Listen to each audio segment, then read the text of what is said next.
नमस्कार, आप देख रहे हैं समाचार। मैं हूं अजमिश। शुरुआत करते हैं हेडलाइन से। अब से थोड़ी देर में एनडीए संसदीय बोर्ड की बैठक होगी शुरू। सरकार बनाने का दावा पेश करेंगे नरेंद्र मोदी। चिराग पासवान चुने गए लोक जनशक्ति पार्टी रामविलास के संसदीय दल के नेता। नीतीश के आवास पर जेडीयू संसदीय दल की बैठक में नई सरकार में भूमिका पर चर्चा। वहीं टीडीपी सांसदों ने भी किया मंथन। बेंगलुरु की अदालत में राहुल गांधी की पेशी आज। कर्नाटक भाजपा ने राहुल पर समाचार पत्रों में मानहानिकारक विज्ञापन जारी करने का आरोप लगाया। आरबीआई ने रुपए रेट में नहीं किया कोई भी बदलाव। 6.5% पर कायम रहेगा। फरवरी 2023 से रेपो रेट स्थिर। विकास दर का अनुमान बढ़ा करके 7.2% किया। आईसीसी T20 विश्व कप में हुआ बड़ा उलटफेर। 2009 की चैंपियन पाकिस्तान को सुपर ओवर में अमेरिका से मिली हार। 9 जून को पाकिस्तान का सामना होगा भारत से। स्वागत है आप सभी का। लोकसभा चुनाव 2024 के नतीजों के बाद देश को अब नई सरकार का इंतजार है।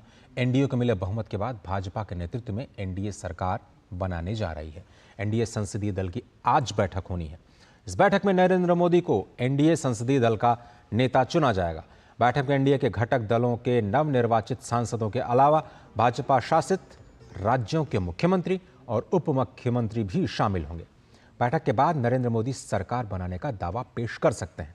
बता दें कि एनडीए के पास 292 सांसद हैं, जो 543 सदस्यीय लोकसभा में बहुमत के 272 के आंकड़े से अधिक है। तो ये महत्वपूर्ण बैठक आज एनडीए संसदीय दल की होने वाली है और शैलेंद्र मिश्र हमारे साथ जुड़ रहे हैं। शैलेंद्र, थोड़ी देर बाद जुड़ेंगे और जैसा कि हम आपको बता रहे हैं 543 सदस्यों की लोकसभा में बहुमत के आंकड़े से पार कंफर्टेबल मेजॉरिटी में आज एनडीए गठबंधन इस वक्त स्पष्ट नज़र आ रहा है। और आपको याद होगा कि चुनाव के नतीजों के बाद बैठक भी एनडीए की हो चुकी है, जिसमें सभी ने अपना समर्थन अपने सर्वोच्च नेताओं के हस्ताक्षर के साथ भाजपा को सौंपा। और अब उसके बाद एनडीए के संसदीय दल की बैठक बहुत ही महत्वपूर्ण अब से थोड़ी देर में, जिसमें माना जा रहा है कि प्रधानमंत्री को इस गठबंधन का नेता चुना जा सकता है और एनडीए सरकार दावा पेश कर सकती है। शैलेंद्र मिश्र हमारे साथ जुड़ रहे हैं। शैलेंद्र, क्या खबर है, कब तक ये बैठक शुरू हो सकती है और कौन से वो बड़े चेहरे जिन पर सभी की निगाहें हैं? देखिए, 11 बजे के बाद तमाम जो बड़े चेहरे हैं वो यहाँ पर आने शुरू हो गए हैं। पीयूष गोयल अब से थोड़ी देर पहले आए हैं, हम मुंबई से जीते हैं, हम जानते हैं। शिवराज सिंह चौहान मध्य प्रदेश के पूर्व मुख्यमंत्री, वो अब से थोड़ी देर पहले पहुंच चुके हैं। केशव मौर्य उत्तर प्रदेश के उप मुख्यमंत्री, वो पहुंच चुके हैं। तमाम देश भर के अलग अलग राज्यों से एनडीए के जो नेता हैं वो यहाँ पर पहुंच रहे हैं। जो एनडीए के सांसद हैं वो यहाँ पहुंच रहे हैं। बीजेपी शासित राज्यों के मुख्यमंत्री, उप मुख्यमंत्री पहुंच रहे हैं। 11:30 बजे के बाद कहा जा रहा है कि प्रधानमंत्री नरेंद्र मोदी यहाँ पर आएंगे। तब उसके बाद औपचारिक तौर पर ये एनडीए की बैठक शुरू होगी, जिसमें एनडीए के नेता तो शामिल होंगे ही, एनडीए के नवनिर्वाचित सांसद शामिल होंगे। इसके साथ ही साथ जो बीजेपी शासित राज्यों के मुख्यमंत्री, उप मुख्यमंत्री और राज्यसभा के जो सांसद हैं बीजेपी के, वो भी मौजूद रहेंगे।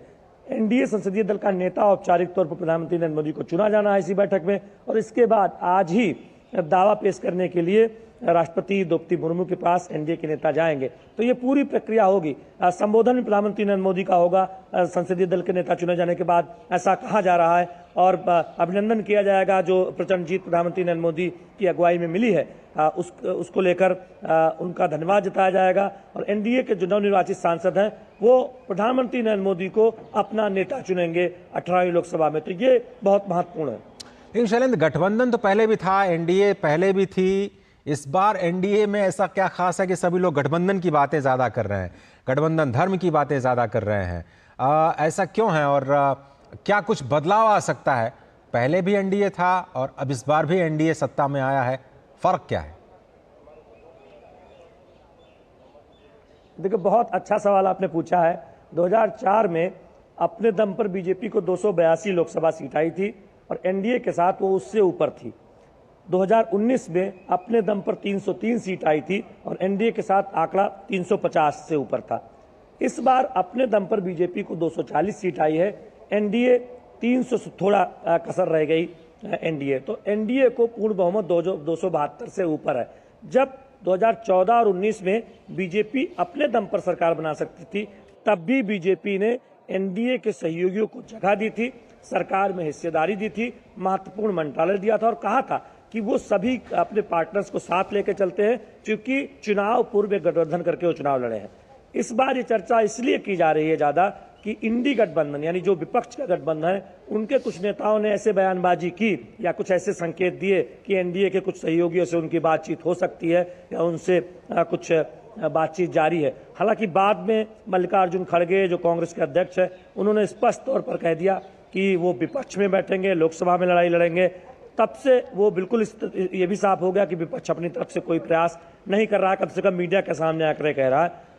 एनडीए के सभी घटक दलों ने एकजुटता से इस बात को कहा कि प्रधानमंत्री नरेंद्र मोदी जो भी फैसला लेंगे मंत्रिपरिषद में जगह देने की संख्या के हिसाब से या जैसे भी, वो उन्हें मंजूर होगा, कोई डिमांड अपनी तरफ से नहीं है।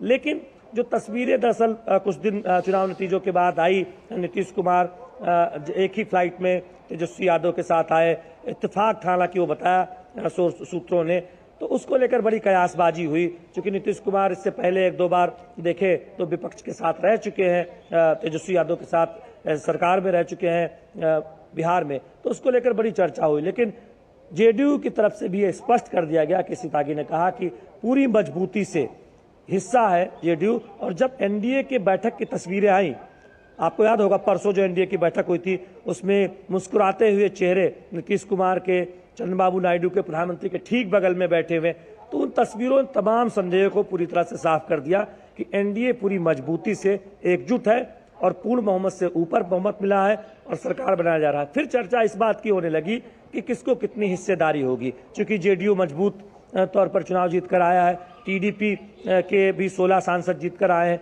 तो उनको ज्यादा भागीदारी सत्ता में चाहिए होगी और ये स्वाभाविक भी है। हर कोई पार्टनर सहयोगी चाहता है कि सत्ता में उसकी भागीदारी हो, अगर जनता ने उसे जिताया है। तो उसको लेकर बीजेपी में एक तरह से राय भी है कि एनडीए के जो बड़े सहयोगी हैं उनको ज्यादा जगह दी जानी चाहिए। यहां तक कि एनडीए के जो कम सांसदों वाले यानी 1 या 2 सांसदों वाली जो पार्टी है, उनमें से भी हम देखेंगे कि हो सकता है कि कुछ लोगों को मंत्री बना दिया जाए, जिससे कि एक संदेश जाएगा कि एनडीए में जितनी ज्यादा से ज्यादा हो उतनी सहयोगियों की जगह दी जा रही है। और पहले भी ऐसा किया गया। अनुप्रिया पटेल सिर्फ 2 सांसद उत्तर प्रदेश से थी। अनुप्रिया पटेल केंद्र में मंत्री 2014 के बाद बनी, 19 के बाद भी कुछ दिन बाद फेरबदल में बन गई थी। इस तरह से आप तमाम अन्य सांसदों को देखिए, आरपीआई से रामदास अठावले इकलौते राज्यसभा से चुनकर आए, उनको मंत्री बनाया गया। ये एनडीए ने एक संकेत दिया कि वो कितना ख्याल रखती है पिछड़े वर्ग या दलित समुदाय से आने वाले सांसदों का, नेताओं का, और उनको सत्ता में भागीदारी देती है। एक तरफ तमाम फैसले पिछड़े और दलित के हित में तो लिए गए हैं, नीट में आरक्षण की बात हो, ओबीसी आयोग को संविधान दर्जा देने की बात हो, वहीं सरकार में हिस्सेदारी को लेकर आजाद भारत के बाद सबसे ज्यादा पिछड़े मंत्री बनाने का रिकॉर्ड अगर है तो प्रधानमंत्री नरेंद्र मोदी की अगुवाई में 2019 के बाद जो फेरबदल हुआ था उसके बाद। तो अब ये चर्चा बहुत है कि महत्वपूर्ण मंत्रालय कौन से मिलेंगे, जेडीयू को या फिर टीडीपी को। ये सही बात है कि जब टीडीपी और जेडीयू की महत्वपूर्ण भूमिका होने वाली है तो उनके सांसद जो मंत्री बनेंगे उनको महत्वपूर्ण मंत्रालय मिल सकते हैं, इसमें कहीं कोई दो राय नहीं। लेकिन एक बात यह है जो संकेत आखिरी लाइन है कि सीसीएस के मंत्रालय, वित्त मंत्री, गृह मंत्री, रक्षा मंत्री, ये मंत्रालय सरकार में बीजेपी अपने पास रखना चाहेगी, क्योंकि वो एक दृष्टिकोण रहा है 2014 से, वो उसकी निरंतरता आगे जारी रहेगी। जी, गठबंधन धर्म चुनाव से पहले कुछ और होता है शैलेंद्र, और सत्ता मिलने के बाद वो बदल इसलिए जाता है क्योंकि फिर प्राथमिकता होती है देश हित की, नीतियों पर समर्थन जुटाने की, देश को ऐसी नीति देने की जो सभी को एक साथ लेकर के जाए, क्योंकि सरकार और राजनीतिक दलों में फर्क होता है। गठबंधन आगे जाते हुए क्या आपको लगता है कि एनडीए के जो घटक दल ये कह रहे हैं कि वो प्रधानमंत्री के साथ हैं और मजबूती के साथ खड़े हैं, फिर ये खबरें क्यों उड़ाई जा रही हैं कि किसी को स्पीकर पद चाहिए, किसी को मंत्रालय चाहिए, किसी को अमुक संख्या में चाहिए? कुछ तो यह करें कि जिस पार्टी ने, आपने रामदास अठावले साहब का जिक्र किया, एक भी सीट इस बार नहीं जीती, फिर भी वो कह रहे हैं कि मंत्री बनाया जाना चाहिए। ये सब खबरें कहाँ से आ रही हैं? क्या लोगों को प्रधानमंत्री की कार्यशैली का अंदाज नहीं है? देखिए अजय, थोड़ा समय दीजिए तो आपको बताऊंगा। देखिए, संख्या बल ही सब कुछ नहीं होता है। कई बार सांकेतिक जगह भी देनी होती है किसी समाज को भागीदारी देने के लिए। रामदास अठावले हों या तमाम पिछड़े या दलित नेता हों, कई बार उनकी पार्टी के कम सांसद जीतते हैं, फिर भी जगह इसलिए दी जाती है कि ये संदेश भी दिया जा सके, और ये उचित भी रहता है कि उन्हें जगह देकर उस समाज को भी एक संदेश दिया जाता है कि सरकार में अधिकतम भागीदारी हम जहां तक संभव हो सकता है वो दलितों पिछड़ों की सुनिश्चित कर रहे हैं। आप जो चर्चा कर रहे हैं कि देखिए गठबंधन धर्म अलग होता है, सरकार की अलग बात होती है, बड़ा रोचक सवाल आप पूछ रहे हैं। उसको थोड़ा उलटकर अगर हम जवाब दें कि कई बार राजनीतिक हितों की वजह से चुनाव पूर्व गठबंधन से भी लोग निकलते हुए दिखाई दिए हैं और दूसरे दलों में जाते हुए दिखाई दिए हैं, और कई बार दूसरे दलों के लोग गठबंधन में आते हुए दिखाई दिए हैं जो सत्ता पक्ष के जो का गठबंधन है, जो सरकार में है। तो ये राजनीतिक उलटफेर हमने इतिहास में देखा है। लेकिन ये जो इस वक्त का मामला है, इसमें एनडीए बहुत मजबूती से इसलिए खड़ा है कि 2072 से ऊपर जाकर 300 के करीब एनडीए है। पहली बात तो यह है। दूसरी बात यह है कि प्रधानमंत्री नरेंद्र मोदी की अगुवाई में बहुत मजबूती से एक चुनाव लड़ा गया है, चुनाव पूर्व गठबंधन बनाकर। तो चुनाव पूर्व जब गठबंधन बनाया जाता है तो अलग से कोई समर्थन के ऐलान की जरूरत नहीं होती, अलग से ये कहने की जरूरत नहीं होती कि हम साथ हैं। वो जब मीडिया में कोई खबरें आती हैं तो उसकी एक सफाई के लिए जरूर ये कहा जाता है कि देखिए हम साथ हैं, और जब दावा पेश किया जाता है तो उन लोगों के दस्तखत समर्थन पत्र वाली ये बात कही जाती है कि देखिए इसीलिए हमने एनडीए ने नेता चुना है या गठबंधन ने नेता चुना है, और वो दावा पेश किया जाएगा जिसमें जो बहुमत के आंकड़े से काफी ऊपर गठबंधन है। वो अलग बात है। देखिए, राजनीति में हर कोई चाहता है, वो राजनीति के लिए आया है, संसद में ज्यादा भागीदारी हो, ये कौन नहीं चाहता है। छोटा दल है तो वो चाहता है कि वो बड़ा बन जाए, बड़ा दल है तो चाहता है कि और मजबूत हो जाए। इसमें कहीं कोई दिक्कत नहीं है। अब जब बीजेपी को अपने दम पर बहुमत नहीं मिला तो तमाम विरोधी दल ये जो इस बात को लेकर खुश हो रहे हैं कि क्या कहीं कोई दूर संभावना कभी बाद में क्या बन सकती है, इसको लेकर कयासबाजी या इसको लेकर कुछ ऐसे मीडिया में ऑफ रिकॉर्ड बोलना या फिर इस तरह की बयानबाजी कुछ नेताओं के द्वारा करना। हालांकि अभी विपक्ष ने भी ये बिल्कुल साफ कर दिया है कि वो विपक्ष में ही बैठने जा रहे हैं जहां उनकी जगह 2014 और 19 में जिस बेंच की तरफ थी, ट्रेजरी बेंच के बगल में या उसके सामने, वही बैठने जा रहे हैं। तो ये बहुत स्पष्ट है। लेकिन राजनीति में जब सरकार गठन की प्रक्रिया होती है तो ये चर्चाएं होती है। अगर बहुत पूर्ण बहुमत से एक दल प्रचंड बहुमत से आता है तो चर्चा ये होती है कि कौन कौन मंत्री बनेगा, कितने नए चेहरे शामिल होंगे, पुराने कितने जगह पाएंगे। और जब एक गठबंधन में कुछ महत्वपूर्ण सहयोगी उभरते हैं तो उन सहयोगियों को क्या मंत्री मिलेगा, कितने मंत्री मिलेंगे, क्या पोर्टफोलियो होगा, ये स्वाभाविक भी है, ये चर्चा होगी भी। चलिए थोड़ा सा इस चर्चा को और दूसरी दिशा में लेकर के जाते हैं। प्रधानमंत्री के उद्बोधन के जो विषय हैं उनकी रोशनी में, जैसे ही तीसरी बार उनको जनमत मिला, उसके बाद जब उन्होंने पहली बार देश को संबोधित किया, उन्होंने कहा कि हमारी लड़ाई जारी रहेगी। जो वायदे उन्होंने कहे थे भ्रष्टाचार के खिलाफ लड़ाई, वो जारी रहेगी।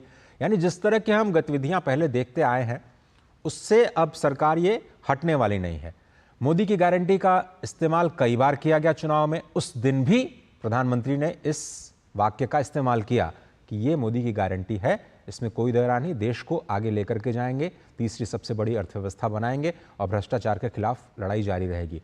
अब जब एक पहले से मजबूत विपक्ष आपको संसद में नजर आएगा, सत्ता पक्ष एनडीए गठबंधन जिसके संसदीय दल की बैठक अब से थोड़ी देर बाद होने वाली है, उनकी रणनीति क्या रहने वाली है संसद में?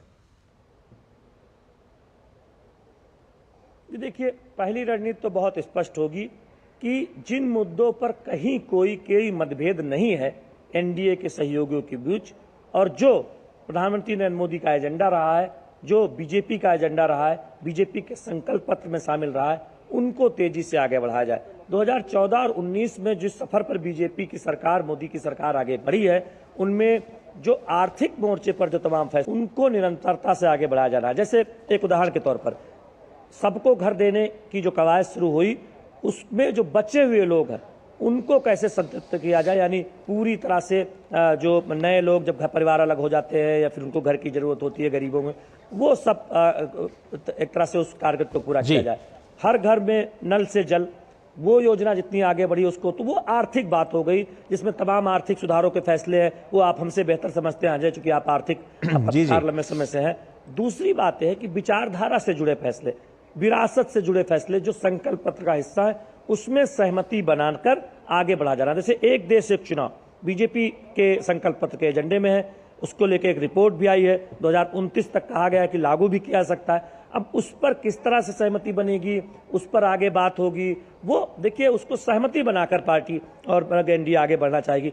जेडीयू ने एक दिन कहा भी कि देखिए, जो कॉमन सिविल कोड जैसे मुद्दे हैं, समान नागरिक संहिता जैसे जो मुद्दे हैं, उसको लागू किया जा सकता है, लेकिन सबसे बात करके एक आम राय बनाकर, तो उस प्रक्रिया का पालन करने की कोशिश ज्यादा की जाएगी। अगर किसी भी मुद्दे पे कोई मतभेद या कोई सुझाव आता है तो उस पर विचार किया जाए, एनडीए के सहयोगों से बातचीत करके आम राय के साथ आगे बढ़ा जाए। चलिए, आप कह रहे हैं कि जो चर्चा है, आर्थिक जो चर्चा है वो और ज्यादा होगी नई संसद में, और ये किसी भी मजबूत लोकतंत्र के लिए बेहतर है। प्रधानमंत्री खुद भी कह चुके हैं कि अगर कोई कमी नजर आती थी तो मजबूत विपक्ष की। अब शायद अगले 5 साल उन्हें भी मौका मिलेगा और विपक्ष को भी मौका मिलेगा कंस्ट्रक्टिव बहस में देश को लेकर के जाने का और वहां के मंथन से कुछ अमृत निकलने का। मेरे पास वक्त इतना ही है शैलेंद्र, आपसे हम चर्चा बाद में करेंगे। चलिए, आप ठीक है, अपनी बात कहिए प्लीज। देखिए, मजबूत विपक्ष तो निश्चित तौर पर 2019 के मुकाबले हुआ है, लेकिन विपक्ष क्या वो जिम्मेदारी निभाएगा, ये सवालों के घेरे में है। राहुल गांधी ने जेपीसी की मांग स्टॉक मार्केट के उठापटक पर कर दिया। आप जानते हैं स्टॉक मार्केट का इतिहास रहा है, कभी ऊपर जाता है, कभी नीचा जाता है, आंकड़ों के साथ हमेशा ऊपर नीचे अगर शुरू होगी तो बहुत दूर तक जाएगी शैलेंद्र। तो लाखों करोड़ निवेशक कमा चुके हैं। बात अगर शुरू होगी स्टॉक मार्केट में तो बहुत दूर तक जाएगी और विपक्ष ज्यादा बेहतर तरीके से फंसता नजर आएगा, ये भी जानते हैं वो बहुत अच्छे से। उनके पूर्व वित्त मंत्री तक घेरे में आ सकते हैं और घेरे में आ चुके हैं, इसीलिए कह रहा हूं। बहुत बहुत धन्यवाद आपका वक्त निकालने के लिए। लगातार आपसे हम बने रहेंगे। और एनडीए के संसदीय दल की बैठक से पहले लोक जनशक्ति पार्टी रामविलास के संसदीय दल के नेता का चयन किया गया। बैठक में सर्वसम्मति से चिराग पासवान को एलजेपी-आर के संसदीय दल का नेता चुन लिया गया। बैठक पार्टी के दिल्ली मुख्यालय में हुई। बैठक में एलजेपी-आर के नव निर्वाचित सांसद चिराग पासवान के अलावा वीणा भारती, अरुण भारती, शांभवी चौधरी और राजेश वर्मा शामिल हुए। और एलजेपी रामविलास के नेता चिराग पासवान ने कहा कि एनडीए की मीटिंग एक औपचारिक मीटिंग है। मोदी जी के नेतृत्व में हम लोगों ने ये चुनाव जीता है और उन्होंने जिस तरह से अपना 10 वर्षों का कार्यकाल देश के उन्नति के लिए समर्पित किया है, आने वाले 5 वर्ष भी वो इसी तरह देश के विकास के लिए काम करते रहेंगे। हम सब ने उन्हीं के ही नेतृत्व में चुनाव लड़ा और उन्हीं के नेतृत्व में ये सामर्थ्य था कि लगातार तीसरी बार एनडीए इस प्रचंड बहुमत के साथ सरकार बनाने जा रहा है। ऐसे में आज तमाम एनडीए के सांसद इकट्ठे होंगे संविधान सदन में, वहां पर इकट्ठे होकर इस औपचारिकता को पूरा किया जाएगा और जल्द एनडीए सरकार बनाने जा रहा है। तीसरी बार प्रधानमंत्री जी शपथ लेने जा रहे हैं और ये सरकार उतनी ही मजबूत होगी जितनी मजबूती से पिछले 10 सालों में ये सरकार चली है। और जैसा मेरे प्रधानमंत्री जी ने कहा था कि ये 10 साल तो ट्रेलर हैं, अभी कई कार्य और होने बाकी हैं। और बिहार के मुख्यमंत्री नीतीश कुमार के आवास पर जेडीयू संसदीय दल की बैठक हुई, जिसमें नई सरकार में पार्टी की भूमिका पर चर्चा की गई है। मंथन का दौर लगातार जारी है। जेडीयू और टीडीपी बड़े सहयोगी दल बनकर के उभरे हैं। तीसरी बार एनडीए सरकार के साथ महत्वपूर्ण भूमिका में है। मंथन जारी है। और चंद्रबाबू नायडू की अध्यक्षता में टीडीपी नेताओं की भी बैठक हुई। बैठक में आगे की रणनीति पर विचार विमर्श किया गया। आपको पता ही है कि आंध्र प्रदेश में भी नई सरकार का गठन किया जाना है। टीडीपी और बीजेपी और जनसेना के समर्थन से वहां पर विधानसभा में भी नई सरकार का गठन होना है। कुमार आलोक हमारे साथ बने हुए हैं। दोनों ही जो बैठकें हैं उस पर हम चर्चा करेंगे। कुमार आलोक, किस तरह से अब नए गठबंधन की चर्चा हम शैलेंद्र के साथ भी कर रहे थे कि क्या कुछ उनकी भूमिका होगी, आगे की रणनीति क्या होगी। आप भी लगातार संसद में इस पूरी कवरेज का हिस्सा रहे हैं। आपके हिसाब से टीडीपी और जेडीयू की भूमिका देश के विकास के लिहाज से, नीतियों के लिहाज से कितनी महत्वपूर्ण होने जा रही है आने वाली तीसरी टर्म के लिए एनडीए सरकार की? सबसे पहले अजय जी, मैं आपको बताऊं कि मैं यहाँ पर नीतीश कुमार का जो आवास है 6 कामराज लेन, वहाँ पे मैं खड़ा हूँ। और अभी अब से कुछ देर पहले जदयू संसदीय दल की जो बैठक हुई वो खत्म हुई, और खत्म होने के बाद नीतीश कुमार के साथ साथ जो उनके सहयोगी 12 सांसद जो जीते हैं वो भी थे, और वो लोग अब एनडीए के संसदीय दल की जो बैठक होने वाली है उसमें शामिल होने के लिए यहाँ से रवाना हो चुके हैं। तो एक चीज जो हम देखा, नीतीश कुमार सबसे अंतिम में निकले, उनके सांसद सबसे पहले निकले, लेकिन नीतीश कुमार के साथ जो बैठे हुए थे उनका नाम था ललन सिंह। ललन सिंह एक बहुत बड़े राजनीतिज्ञ हैं बिहार के, और इस बार भी वो सांसद चुन करके आए हैं। और ये आपको मालूम होगा कि जब नीतीश कुमार ने महागठबंधन का साथ छोड़ा था तो उसके पहले, यानी उसके 10 दिन पहले ये कवायद हुई थी कि ललन सिंह के बारे में आरोप लगा कि ललन सिंह आरजेडी के साथ मिलकर जदयू को तोड़ना चाहते हैं और वो खुद उप मुख्यमंत्री बनना चाहते हैं, और इसी को लेकर के उन्हें अध्यक्ष पद से हटाया गया और नीतीश कुमार अध्यक्ष बने। तो ये तमाम जो कवायद है, ये तमाम जो अफवाहें थी, ये तमाम जो आप कानाफूसी कह सकते हैं, इसको दरकिनार करते हुए मैंने देखा कि नीतीश कुमार जब यहाँ से निकले तो उनके साथ जो शख्स बैठे हुए थे वो ललन सिंह थे। तो ललन सिंह के बारे में कहा जा रहा है कि जब मंत्रिमंडल का गठन होगा और जदयू के कोटे से जो मंत्री बनेंगे उसमें ललन सिंह को अच्छा खासा पोस्ट दिया जा सकता है, एक भारी भरकम मंत्रिमंडल का हिस्सा वो हो सकते हैं। इसके अलावा आपने टीडीपी की बात कही, तो टीडीपी और जेडीयू आज की डेट में वो दोनों जो पार्टियां हैं अपने आप में महत्वपूर्ण हैं, और खासकर एनडीए के लिए और भारतीय जनता पार्टी के लिए, नरेंद्र मोदी के लिए। और ये दोनों पार्टियां जो है एकदम उन्होंने मजबूती से चट्टानी एकता कहते हैं वो दर्शाया है नरेंद्र मोदी के प्रति और प्रधानमंत्री के प्रति और एनडीए गठबंधन के प्रति।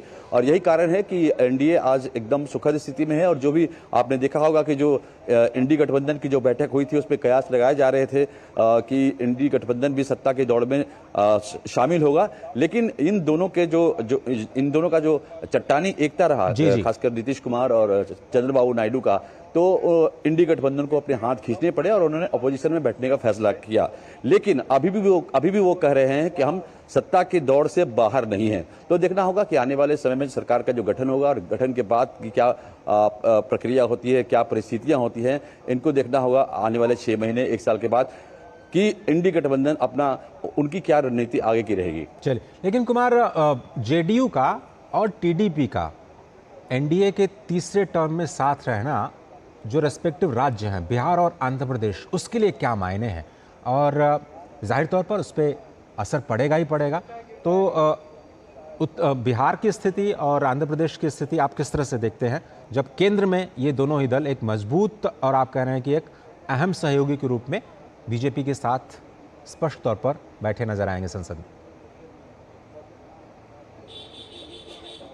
अजय जी, सबसे बड़ी बात है ना कि आप जो 2 राज्य का जिक्र कर रहे हैं, बिहार और आंध्र प्रदेश का, तो वहां आप देखेंगे कि जब राज्य में दूसरी सरकार रही है, केंद्र में दूसरी सरकार रही है, आंध्र प्रदेश और बिहार के अलावा बंगाल भी वैसा स्टेट है जहां हमेशा से केंद्र में दूसरी सरकार रहती है और राज्य में दूसरी सरकार रहती है।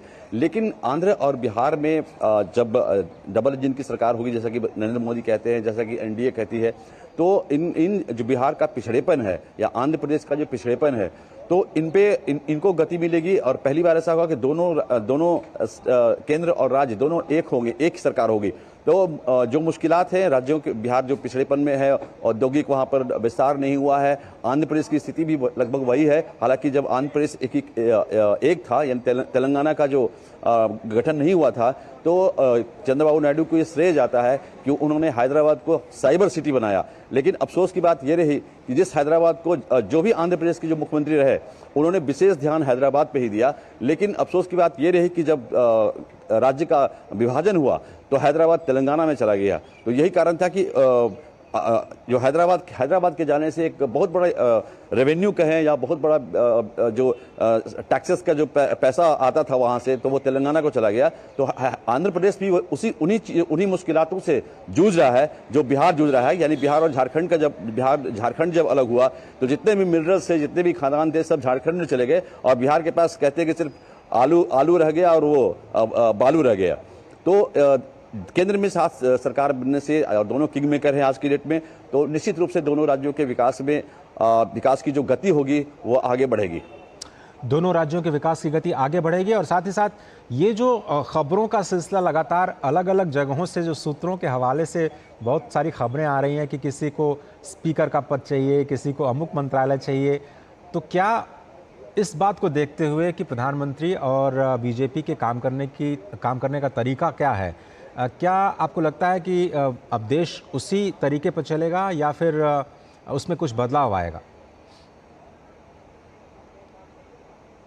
देखिए, गठबंधन की जब सरकार होगी तो निश्चित रूप से बहुत सारे ऐसे समस्याएं होंगी जहां पर सरकार को मिलजुल कर काम करना पड़ेगा, गठबंधन के सहयोगियों को साथ लेना होगा। और जहां तक आप बात करें, स्पीकर की बात कर रहे हैं या अच्छे मंत्रालय की बात कर रहे हैं, तो ये सब बातें जो मीडिया में उछाली जा रही हैं और ये आधिकारिक रूप से किसी ने बयान नहीं दिया, चाहे वो जेडीयू का हो, चाहे वो टीडीपी की ओर से आया हो। हाँ, कुछ जो लीडर्स हैं जैसे जमा खान ने जो नीतीश सरकार में मंत्री भी हैं और एमएलए हैं उनके, तो उन्होंने कुछ बयान ऐसा दिया था जिससे कि गठबंधन की जो रवायत होती है उस पर प्रश्न चिन्ह लगता है। लेकिन ये छोटे नेता है और उसका खंडन किया गया बड़े नेताओं के द्वारा। तो स्पीकर की अगर हम बात करें तो आप अटल बिहारी वाजपेयी जी सरकार को जब याद करेंगे आप, जब उन्होंने गठबंधन की सरकार बनाई थी, एनडीए गठबंधन था उस समय, तो उस समय स्पीकर का पद चंद्रबाबू नायडू यानी टीडीपी को दिया गया था। तो ऐसी जो परिस्थितियां हैं, अभी तो सरकार के गठन की बात है और अब ये तय करना है, जदयू को तय करना है कि अगर उनके कोटे से अगर 3 मंत्री होते हैं या 4 मंत्री होते हैं, या आंध्र प्रदेश चंद्रबाबू नायडू के कोटे से कितने 3 मंत्री होते हैं, 4 मंत्री होते हैं, तो ये तय करना चंद्रबाबू नायडू और नीतीश कुमार का काम है, ये नरेंद्र मोदी का काम नहीं है या एनडीए सरकार का काम नहीं है। तो अभी आज एनडीए संसदीय दल की बैठक जो होने वाली है, उसका इंतजार करें और उसके बाद देखें कि फिर सरकार की प्रक्रिया है, मंत्रिमंडल के गठन की प्रक्रिया है, वो क्या होती है। ये सब एनडीए की संसदीय दल की बैठक के बाद ही सामने आ सकेगा। वहाँ चलते चलते एक बात ये कि बिहार में जब आपने चुनावी कवरेज के दौरान वो घोषणा पत्र में कौन सी बड़ी बातें थी जेडीयू के, जिससे वो केंद्र के साथ मिलकर के बिहार में लागू करना चाहेंगे और उसमें उनको प्रधानमंत्री मोदी का सहयोग चाहिए, ये थोड़ा सा समझना चाहेंगे। अब देखिए, उसमें बहुत सारी चीजें हैं। नीतीश कुमार बराबर ये मांग करते रहे हैं कि विशेष राज्य का दर्जा दिया जाए बिहार को। इसके अलावा अगर विशेष राज्य का दर्जा नहीं दिया जाए तो विशेष आर्थिक पैकेज दिया जाए। तो नहीं, मेरा मतलब था कि एनडीए ने बिहार में वो कौन से वायदे किए। मेरा मतलब ये था कि मोदी जी ने, चूंकि एनडीए के साथ में लड़ा उन्होंने बिहार में, उस गठबंधन ने वो कौन से वायदे किए थे जिसके लिए, क्योंकि राज्य में जेडीयू में नीतीश कुमार जी बैठे हुए मुख्यमंत्री पद पे, उनको सारी नीतियां लागू करनी है। इसलिए मैं कह रहा हूं कि वो कौन से मुद्दे थे जो उन्होंने साझे घोषणा पत्र में जनता से वायदे किए थे। साझे घोषणा पत्र में सबसे बड़ी बात है कि बिहार में जो पलायन है, एक तरह से पूरा आप कहें कि 30 से 40% जो युवक हैं, जो वहाँ के लोग हैं, वो पलायन पे हैं, यानी कि वो दूसरे राज्यों में जाके नौकरी कर रहे हैं या मजदूरी कर रहे हैं। तो इस पलायन को रोकने के लिए विशेष प्लान बनाया गया है एनडीए के द्वारा, नीतीश कुमार के द्वारा और भारतीय जनता पार्टी के द्वारा। इसके अलावा औद्योगिकरण के मामले में हम जब अगर 60 के दशक की बात करें, 70 के दशक की बात करें, तो बिहार एक अग्रणी राज्यों में शुमार था। लेकिन बाद के वर्षों में वहाँ पर औद्योगिकरण बहुत ही नीचे आया और उद्योग लगभग बंद हो गए। खासकर हम चीनी मिल की बात करें तो बिहार चीनी मिल का भंडार था। बिहार और पूर्वांचल यानी आपका यूपी का पूर्वांचल और बिहार एक हब था चीनी मिल का, तो उसको दोबारा से खोलने की बात कही गई है। इसके अलावा जो कृषि क्षेत्र है, कृषि क्षेत्र में जो किसानों की समस्या है, चाहे वो एमएसपी की बात हो, चाहे वो जो सरकार ने जो वादा किया था कि हम उनके जो लाभकारी मूल्य है उनको हम देंगे। तो इसके अलावा जो छात्रों की जहां तक बात है, एजुकेशन की बात है, एजुकेशन हब बनाने की बात कही गई है और पटना को आईटी हब में तब्दील करने की बात भी कही गई है। तो इन सब जो मुद्दे हैं, ये सब जो वायदे किए गए हैं, इन सब वायदों पर दोनों ही पार्टियां, जदयू और भारतीय जनता पार्टी मिलकर काम करेगी जब सरकार उनकी होगी और सरकार में जब वो शामिल होंगे। बहुत बहुत धन्यवाद कुमार आलोक, इस तमाम चर्चा के लिए, जुड़ने के लिए धन्यवाद आपका। और सपा प्रमुख अखिलेश यादव ने आज अपने सभी नवनिर्वाचित सांसदों की बैठक बुलाई है। जानकारी के अनुसार लखनऊ में सपा मुख्यालय पर होने वाली इस बैठक में वो पार्टी के सभी निर्वाचित सांसदों के साथ औपचारिक मुलाकात करेंगे। साथ ही सपा मुखिया सांसदों से आगामी रणनीति पर भी बातचीत करेंगे। बताया जा रहा है कि बैठक में खास तौर से जनता की समस्याओं से लेकर सड़क से लेकर संसद तक के मुद्दों पर चर्चा हो सकती है।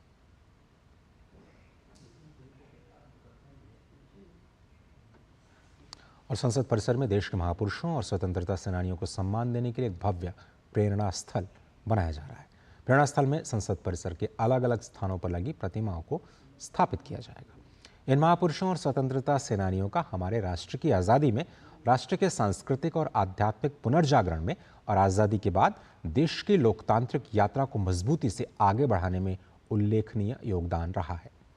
संसद परिसर के प्रेरणा स्थल में हमारे महापुरुषों और स्वतंत्रता सेनानियों के जीवन और उनके योगदान के संबंध में आगंतुकों को आधुनिक तकनीक के माध्यम से विस्तृत जानकारियां भी उपलब्ध कराने की व्यवस्थाएं की जा रही हैं।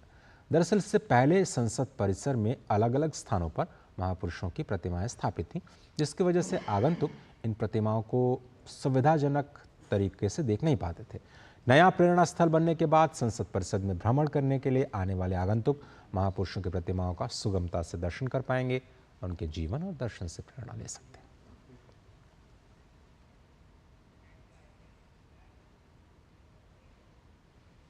ओडिशा में भाजपा की नई सरकार बनने से प्रदेश के युवाओं में खासा उत्साह नजर आ रहा है। प्रधानमंत्री नरेंद्र मोदी के विकसित भारत के सपने को पूरा करने के लिए युवाओं ने तत्कालीन बीजू जनता दल पार्टी के कार्यकर्ताओं के साथ संघर्ष किया और हिंसा का भी सामना किया। अब 24 साल बाद बनने जा रही भाजपा की पूर्ण बहुमत की नई सरकार से युवाओं और रोजगार के विकास को लेकर के किस तरह की उम्मीदें बनी हैं, इस विषय पर हमारे संवाददाता ओपी यादव ने बात की ओडिशा के युवाओं से। ओडिशा में 24 साल बाद भगवा झंडा लहराया है और इसमें महत्वपूर्ण भूमिका रही है यूथ की। और अभी हमारे साथ बहुत सारे ऐसे युवा मौजूद हैं जो प्रधानमंत्री नरेंद्र मोदी से न केवल प्रेरित है बल्कि उनके विकसित भारत के संकल्प को लेकर आगे बढ़ रहे हैं, लगातार संघर्ष करते हैं। आइए बात करते हैं इनकी किस तरह मेहनत रही और आज ये कितने खुश हैं, बीजेपी की सत्ता आई है, इनके सपने पूरे होंगे। आप किस तरह देख रहे हैं नई सरकार, नया गठन, नई उम्मीदें? पूरी तरह से उड़ीसा के जितने भी युवा थे वो अपना पूरी जोर लगा के इस सरकार को परिवर्तन करने के लिए कोशिश कर रहे थे और ये परिवर्तन हुआ। इसमें बीजू जनता दल के जो बाहुबल अर्थबल जो दोनों उनका मेन विपन था वो दोनों नाकामयाब रहा और भाजपा की पूरी तरह से फुल मेजोरिटी के साथ सरकार बन पाई। हमारे साथ एक और युवा नेत्री मौजूद हैं, तेज तर्रार है, बहुत ही राष्ट्रवादी विचारक हैं। आप क्या कहेंगे, नई सरकार बनी है, युवाओं की नई उम्मीदें, महिलाओं को भी बहुत उम्मीद है क्योंकि इस बार के चुनाव में हम देखें तो महिलाओं ने मतदान ज़्यादा किया है बीते 2019 की तुलना में। महिलाओं के ऊपर जुल्म इस ओडिशा पे 25 साल से हो रहा था। जैसे हमारे प्रेसिडेंट भाई ने बोला, कहीं पता चल रहा था, कहीं पता चल नहीं रहा था। इसलिए मैं बोलना चाहूँगी, इतने सारे बड़े बड़े मुद्दे थे जो कि दबा दिए गए थे, अब वो मुद्दों को फिर से खोला जाएगा और महिलाओं के साथ इंसाफ होगा। कहीं ना कहीं जो बंगाल में हुआ है उसका ही इम्पैक्ट ओडिशा में भी पड़ा है। महिलाएं जागी हैं और इसीलिए वोट इस बार भाजपा को गया है। आप क्या कहेंगे, आप भी इसी मिशन में लगे हुए थे? कि पहले हम लोग सोचते थे कि ये एक सपना है कि नवीन पटनायक थे रहने के बाद बीजेपी उड़ीसा में नहीं कर सकती, ये पूरा गलत साबित हुआ है। उड़ीसा में हमारे जैसे राज्य सभापति मनमोहन सामल जी बोल रहे थे कि उड़ीसा में साधारण जनता ही सरकार गढ़ेंगे, साधारण जनता ही सरकार बनाएंगे, यही सच हुआ। बीजू जनता दल 25 वर्ष तक मतलब लोगों को सिर्फ और सिर्फ गुमराह करती रही। बीजू जनता दल की एक भी कोई योजना नहीं है जो लोगों के लिए काम आ सके। मेरे सहयोगी कैमरामैन जगमोहन प्रधान के साथ ओपी यादव, डीडी न्यूज, भुवनेश्वर। राहुल गांधी ने केरल के वायनाड और यूपी के रायबरेली दोनों सीटों पर जीत तो हासिल कर ली है, लेकिन अब उनकी मुश्किलें बढ़ती जा रही हैं। स्पष्ट है कि उन्हें एक सीट छोड़नी पड़ेगी। खबर आ रही है कि कांग्रेस नेता राहुल गांधी वायनाड सीट छोड़ सकते हैं। सूत्रों की माने तो कांग्रेस पार्टी प्रियंका गांधी को वायनाड से चुनाव लड़ाना चाहती है, लेकिन यूडीएफ में मुस्लिम लीग ने ही इसका विरोध कर दिया है। मुस्लिम लीग ने वायनाड से खुद चुनाव लड़ने का ऐलान किया है। वहीं केरल के जो कांग्रेस अध्यक्ष हैं उनका दावा है कि के मुरलीधरन चुनाव लड़ सकते हैं। के मुरलीधरन को बीजेपी के सुरेश गोपी ने हरा दिया था।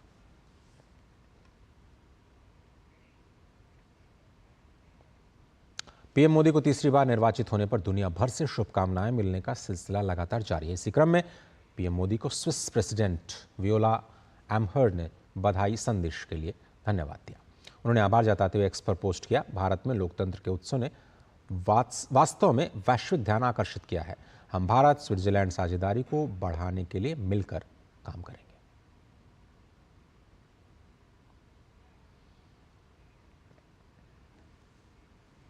इंडोनेशिया के नवनिर्वाचित राष्ट्रपति प्रबोवो सुबियांतो ने भी प्रधानमंत्री मोदी को बधाई दी है। पीएम नरेंद्र मोदी ने उन्हें शुभकामना संदेश के लिए धन्यवाद देते हुए एक्स पर पोस्ट किया, मैं हमारी व्यापक रणनीतिक साझेदारी को मजबूत करने और हमारे सदियों पुराने संबंधों को आगे बढ़ाने के लिए आपके साथ मिलकर काम करने के लिए उत्सुक हूं।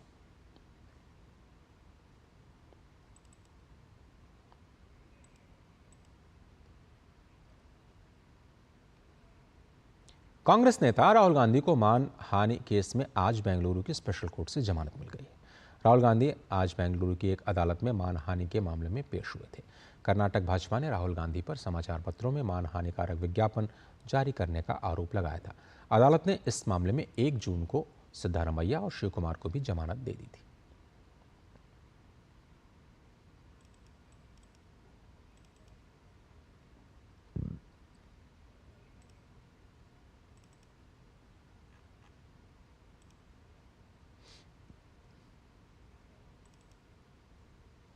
और उत्तर प्रदेश के सुल्तानपुर की एमपी-एमएलए कोर्ट ने आज राहुल गांधी को पेश होना है।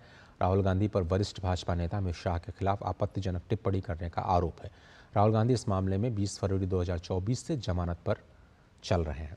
दरअसल बेंगलुरु की एक जनसभा में राहुल गांधी की तरफ से अमित शाह पर आपत्तिजनक बयान दिया गया था। इसको लेकर भाजपा नेता विजय मिश्रा ने मुकदमा दर्ज करवा दिया।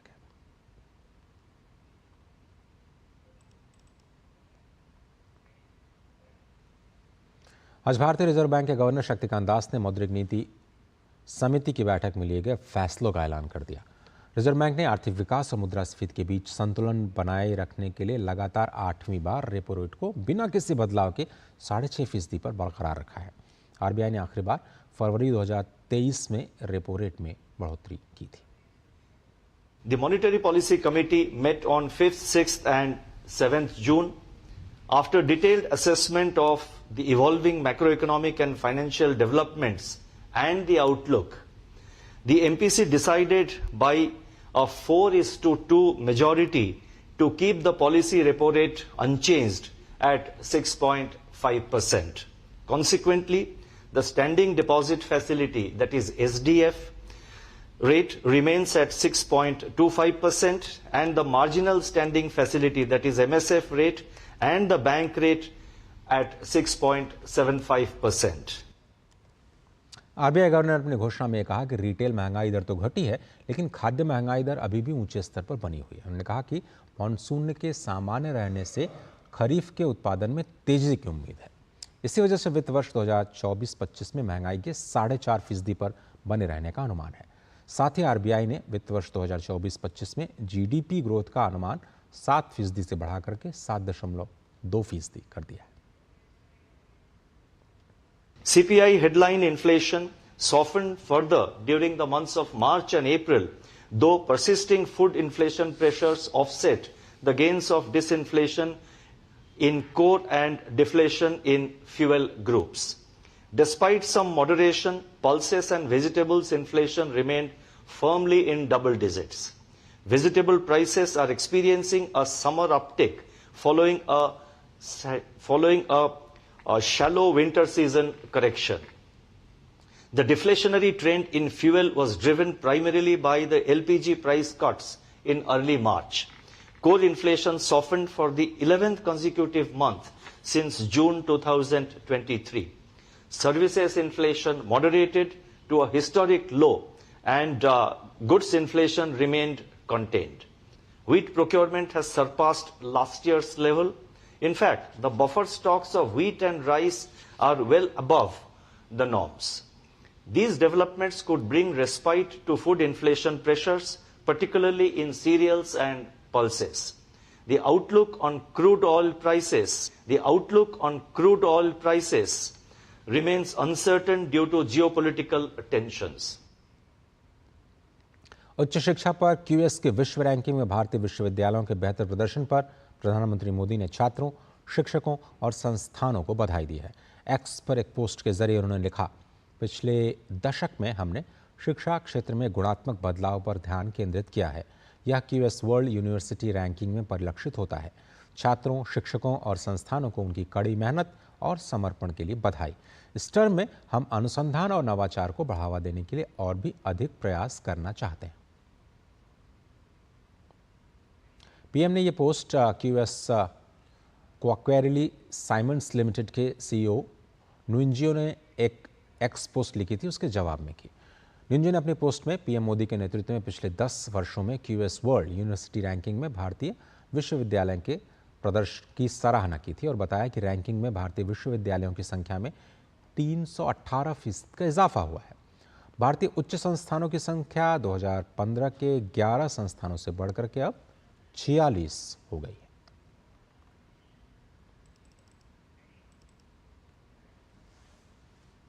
उधर घरेलू हवाई यात्रियों की संख्या भी लगातार बढ़ती जा रही है। मई महीने में यह सालाना आधार पर 5% से ज़्यादा बढ़ी, करीब 13 करोड़ 90 लाख के स्तर पर रही। कोविड महामारी के पहले के स्तर से ये करीब 14% ज़्यादा है। क्रेडिट रेटिंग एजेंसी इक्रा ने ये रिपोर्ट दायर की है। इक्रा ने इस रिपोर्ट पर कहा कि स्थिर लागत होने की वजह से घरेलू और अंतर्राष्ट्रीय हवाई यातायात में लगातार सुधार के साथ भारतीय विमानन उद्योग का दृष्टिकोण स्थिर है। चालू वित्त वर्ष 2024-25 में भी यह रुझान जारी रहने की संभावना है। रिपोर्ट में कहा गया कि पिछले महीने एयरलाइन की क्षमता सालाना आधार पर 6% बढ़ी और अप्रैल 2024 की तुलना में 2% ज़्यादा रही। रेटिंग एजेंसी के मुताबिक पिछले वित्त वर्ष में घरेलू हवाई यातायात करीब 13% की वृद्धि के साथ 15 करोड़ से ज़्यादा रहा। रेटिंग एजेंसी ने कहा कि भारतीय विमानन कंपनियों के लिए अंतर्राष्ट्रीय यात्रियों की संख्या पिछले वित्त वर्ष में 24% बढ़ी 2 करोड़ 96 लाख पर पहुंच गई थी।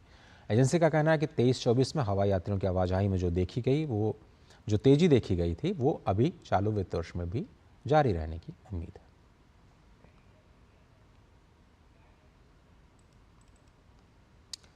मार्केट रेगुलेटर सेबी ने रिटेल इन्वेस्टर्स के हितों की रक्षा के लिए अहम कदम उठाया है। असामान्य या संदिग्ध ट्रेडिंग एक्टिविटी का पता लगाने में चूक के लिए सेबी स्टॉक एक्सचेंजेस पर जुर्माना लगाएगा। इसके तहत शेयर बाजार, जो दूसरे मार्केट इंफ्रास्ट्रक्चर इंस्टीट्यूशंस हैं, क्लियरिंग कॉरपोरेशंस हैं, उनके ऊपर एक जुर्माने का नया फ्रेमवर्क जारी किया गया है। निगरानी से संबंधित चूक पर वित्तीय जुर्माने की राशि पिछले वित्त वर्ष की किसी MII, शेयर बाजार, क्लियरिंग कॉरपोरेशन और डिपॉजिटरी के कुल राजस्व और उस साल में ऐसी कितनी गड़बड़ियां हुई हैं उनके आधार पर की जाएंगी। सेबी ने सर्कुलर जारी करते हुए कहा है कि फ्रेमवर्क 1 जुलाई 2024 से लागू होगा।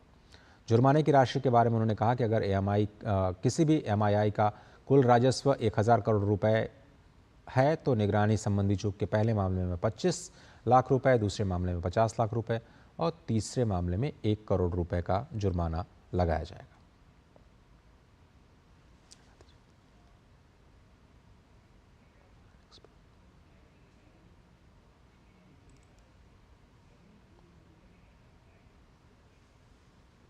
धान की खेती के महत्व को बढ़ाने के लिए आज देश में 2 दिनों का विश्व चावल शिखर सम्मेलन आयोजित किया जा रहा है। ये कार्यक्रम अंतर्राष्ट्रीय वस्तु संगठन और तेलंगाना सरकार के संयुक्त तत्वाधान में हैदराबाद में आयोजित किया जा रहा है।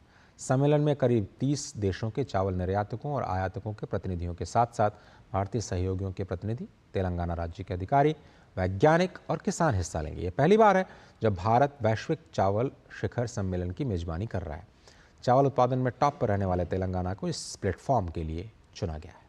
सम्मेलन में धान की पैदावार बढ़ाने के उपायों पर चर्चा की जाएगी। साथ ही धान की खेती के लिए तकनीकी सहायता, खाद्य सुरक्षा, इसके मार्केटिंग, वैश्वीकरण और विश्व में चावल की बढ़ती खपत को देखते हुए निर्यात को बढ़ाने का प्रोत्साहन किया जाएगा।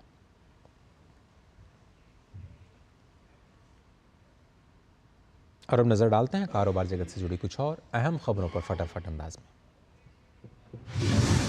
तांबा और एल्यूमिनियम सहित अलग धातुओं की मांग में चालू वित्त वर्ष 2024-25 में करीब 10% बढ़त होने की संभावना है, जो वैश्विक मांग में 2% की अपेक्षित वृद्धि से काफी अधिक है। रेटिंग एजेंसी इक्रा के मुताबिक इसके अलावा कोयले की कीमत में कमी से कच्चे तेल की लागत का दबाव भी कुछ हद तक कम होने की संभावना है।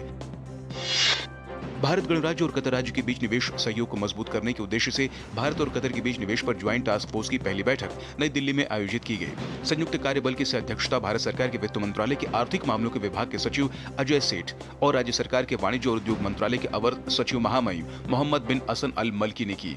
दोनों देशों में विकास और समृद्धि को बढ़ावा देने की भावना से निवेश पर संयुक्त कार्यबल ने द्विपक्षीय संबंधों को मजबूत करने और बुनियादी ढांचे से लेकर विभिन्न क्षेत्रों में तेज विकास, निवेश के अवसरों और सहयोग के लिए सामूहिक क्षमता का लाभ उठाने के लिए दोनों देशों की प्रतिबद्धता जताई। देश के दूसरे सबसे बड़े प्राइवेट बैंक आईसीआईसीआई बैंक को मार्केट रेगुलेटर सेबी से एडमिनिस्ट्रेटिव चेतावनी मिली है। बैंक को आईसीआईसीआई सिक्योरिटीज के शेयरों की डीलिस्टिंग मामले में चेतावनी जारी की गई है। सेबी का कहना है कि बैंक ने आउटरीच प्रोग्राम सही तरीके से नहीं चलाया। मार्केट रेगुलेटर के अनुसार डीलिस्टिंग को लेकर आईसीआईसीआई बैंक का आउटरीच प्रोग्राम सही नहीं था।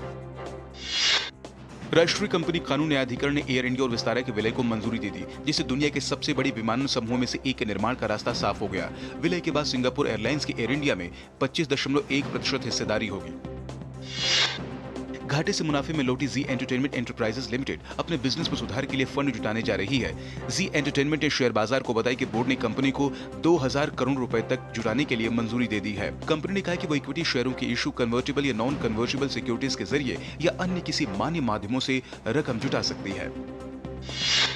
एफएमसीजी सेक्टर की दिग्गज कंपनी आईटीसी ने सलाहकारों की सिफारिश के अनुरूप अपने होटल कारोबार को अलग करने की योजना को मंजूरी दे दी। आईटीसी के शेयर होल्डर्स ने 99.6% के बहुमत से होटल कारोबार को अलग करने की मंजूरी दे दी। आईटीसी के बोर्ड ने होटल कारोबार अलग करने की योजना को अगस्त 2023 में मंजूरी दी थी। उसके तहत सिगरेट बनाने वाली इस कंपनी के शेयर धारकों को हर 10 शेयर के बदले आईटीसी होटल्स का 1 शेयर दिया जाना है। भारत में भीषण गर्मी ने एयर कंडीशनर की मांग में उछाल ला दिया है। उद्योग विशेषज्ञों ने करीब 14 मिलियन यूनिट के रिकॉर्ड वार्षिक बिक्री होने की संभावना जताई है। यह पिछले वर्षों की तुलना में उल्लेखनीय वृद्धि दर्शाता है। उपभोक्ता इलेक्ट्रॉनिक्स और उपकरण निर्माता संघ के अध्यक्ष सुनील बचानी ने मई में एसी की बिक्री के लिए रिकॉर्ड तोड़ आंकड़े की रिपोर्ट की, जिससे इस गर्मी में अकेले 30 से 40% वृद्धि की उम्मीद है।